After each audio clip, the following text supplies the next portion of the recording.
தேங்காய் தேங்காய் ஏமா ஆத்துல தேங்காய் தேங்காய் கிடைச்சிட்டு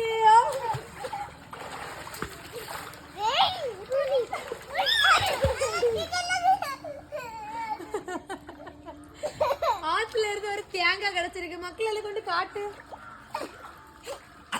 தேங்காய் கிடைச்சு விட்டது ஆத்துக்குள்ள இருந்து. எந்த தென்னை மரத்துல இருந்து விழுந்ததோ தெரியல. எங்களுக்கு வாய்ப்பா கிடைச்சு விட்டு. சரி மக்களால கொண்டு போய் நாளைக்கு கறி வைக்கலாம். கொண்டு வைங்க. கொண்டு போயிலங்க. அங்க கொண்டு போயில. தேங்காய் வச்சு நாங்க பந்து விளையாட போறோம். சரியா?